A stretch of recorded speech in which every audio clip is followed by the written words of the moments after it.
Jabalpur high court में मध्य प्रदेश सरकार ने हलफनामा पेश करते हुए कोरोना इलाज के लिए नई दरें निर्धारित करते हुए कोर्ट में अपना जवाब पेश किया है। सरकार की ओर से निर्धारित दरों के अनुसार जनरल वार्ड के लिए 5,000, आईसीयू के लिए 10,000 प्रतिदिन और वेंटिलेटर युक्त आईसीयू के लिए 17,000 रुपए प्रतिदिन की दर तय की गई है, जिसमें नर्सिंग चार्ज, डॉक्टर की फीस, डाइट, पीपीई किट का खर्च शामिल है। निजी अस्पताल की जांच और दवाओं का खर्च अलग से वह लोग ले सकेंगे। हालांकि राज्य सरकार ने अपने जवाब में यह कहा है कि नई दरें 10 जून से लागू की जाएंगी, जिस पर कोर्ट मित्र ने आपत्ति जताते हुए कहा कि नई दर तय करने में सरकार पहले ही देरी कर चुकी है, लिहाजा जल्द से जल्द इस ओर ध्यान देना होगा। सुनवाई में सरकार ने अपना जो जवाब पेश किया उसके बाद में कई बातें स्पष्ट भी होने लगी,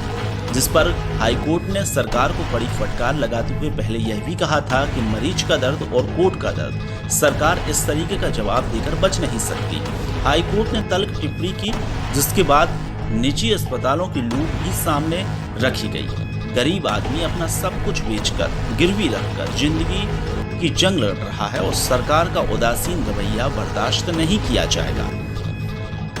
देखिए, कोविड महामारी के दौरान ये जो अक्सर शिकायतें आ रही थी कि प्राइवेट अस्पताल अनाप शनाप चार्ज कर रहे हैं, इस पर से जो सो मोटो जनहित याचिका चल रही है उसमें एक आवेदन पेश किया गया था, ये कहते हुए कि लोगों की बहुत शिकायतें हैं चार्जेस के बारे में और सरकार ने अभी तक अधिकतम रेट की तय नहीं करे हैं जो प्राइवेट अस्पताल ले सकते हैं। पिछली सुनवाई 24 तारीख को हुई थी, जिसमें हाईकोर्ट ने राज्य सरकार को 1 सप्ताह का समय दिया था और ये कहा था कि जो समिति बनाई गई है राज्य स्तर पर, ये सबसे चर्चा करके निर्णय ले और अधिकतम रेट तय करे। हाईकोर्ट के 24 मई के आदेश के पालन में आज सरकार ने एक आदेश पारित किया है जो हाईकोर्ट में पेश किया गया है। ये 30 मई का जो आदेश है उसमें राज्य सरकार ने अब ये तय कर दिया है कि कोविड के इलाज के लिए जो जनरल वार्ड और आइसोलेशन के रेट्स हैं वो किसी भी हालत में 5,000 रुपये प्रतिदिन से ज़्यादा नहीं होंगे। ख़ास बात यह है कि इसमें हर तरह के चार्ज शामिल हैं, चाहे वो नर्सिंग चार्ज हो, चाहे डॉक्टर का कंसल्टेशन चार्ज हो, चाहे मरीज का खाना हो, इसके अलावा पीपी किट्स हो गए, तो ये सब चीज़ें उसमें शामिल हैं। इसी तरह जहाँ पर ऑक्सीजन की रिक्वायरमेंट है किसी को, उसमें ऑक्सीजन के चार्ज सहित 7,500 रुपये का रेट तय किया गया है। आईसीयू का रेट जो है हाईकोर्ट के निर्देश के बाद राज्य सरकार ने 10,000 रुपये प्रतिदिन का अधिकतम रेट तय किया है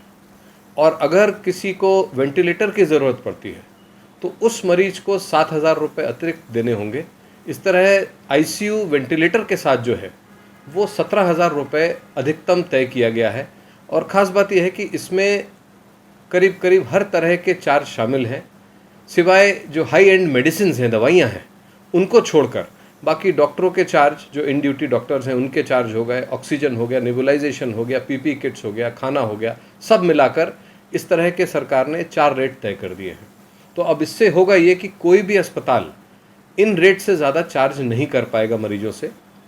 इस आदेश में एक चीज़ और थी जो राज्य सरकार ने पारित किया था, उसे 10 तारीख से जून से लागू किया था। इस पर आज हाईकोर्ट में आपत्ति ली गई कि अगर सरकार का ये आदेश पारित करने का आधार ही ये है कि मरीजों से अधिक चार्ज लिया जा रहा है, इस आदेश के बाद फिर 10-12 दिन की खुली छूट क्यों? तो जब ये आपत्ति ली गई तो आज हाईकोर्ट का आदेश है कि इसको 1 तारीख से 1 जून से लागू कर दिया जाएगा। तो अब ये जो आदेश है कल से लागू हो जाएगा और कल से मध्य प्रदेश में कोरोना इलाज के लिए कोई भी अस्पताल जो 4 कैटेगरी का रेट तय किया है, जिसमें 5,000 से लेकर 17,000 रुपये तक की सीमा तय करी है, उससे ज़्यादा कोई भी अस्पताल प्राइवेट चार्ज नहीं ले पाएगा। हाँ, दवाइयों का खर्च अलग होगा और अगर कोई स्पेशलिस्ट डॉक्टर को बुलाया जाता है उसका चार्ज अलग होगा। इसके अलावा बाकी करीब करीब सब चार्ज इसमें शामिल है।